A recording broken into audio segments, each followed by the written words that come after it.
Now let's talk about something that investigators often underestimate: what it means when evidence is missing. In workplace investigations, missing corroboration is not just a neutral gap, it can actually be meaningful on its own.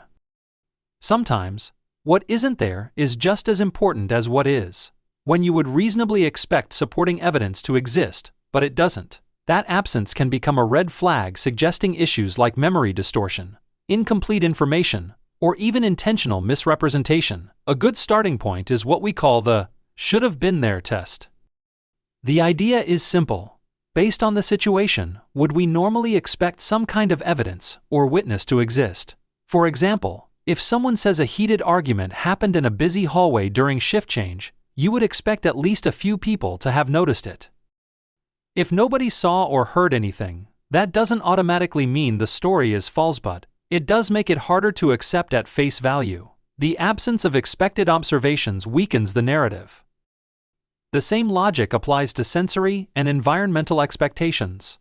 If an incident is described in a way that should have produced sound, visibility, or attention from others, investigators need to ask whether the environment realistically explains why no one else picked it up. In modern workplaces, there's also the question of technical footprints. Most activity leaves some kind of digital trace. So if someone claims they were working late, but there are no badge swipes, no system logins, no emails, and no activity in any system, that missing data becomes relevant. Again, it doesn't automatically disprove the claim, but it raises questions that need to be addressed. Another area where missing corroboration matters is in human testimony patterns. One red flag is what you might call the vanishing corroborator.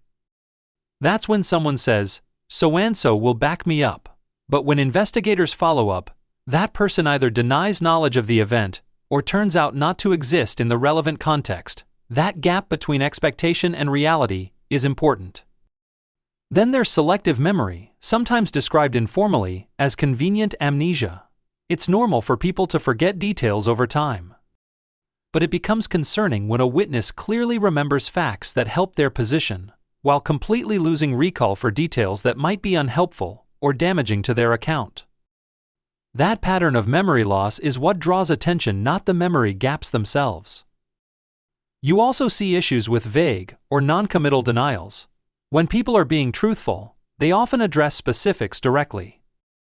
But when responses are overly general, avoiding the actual question or key detail, it limits the investigator's ability to test the story properly. It doesn't prove deception, but it does reduce clarity and increase uncertainty. This becomes especially important in he said, she said situations. A lack of third-party corroboration does not mean an investigator can simply stop. In fact, treating both versions as equal, just because there's no independent witness, can actually lead to what's sometimes described as a failure of resolution. Investigators still have to make a decision based on the balance of probabilities.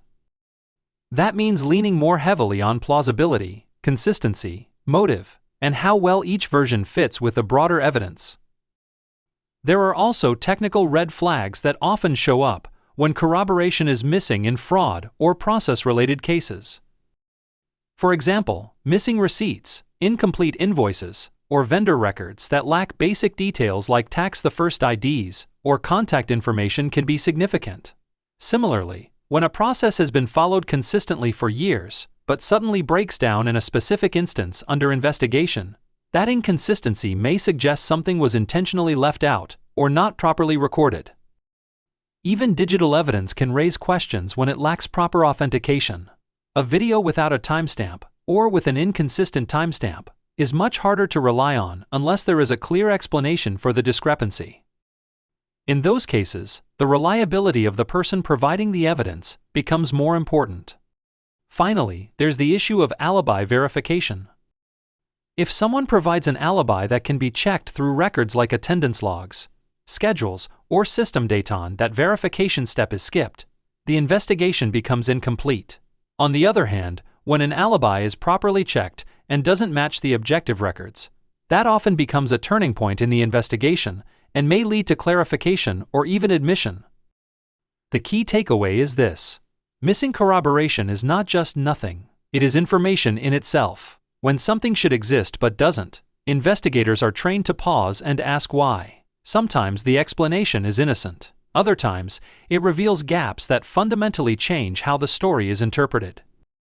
Either way, the absence of evidence must always be evaluated with the same discipline as the presence of evidence.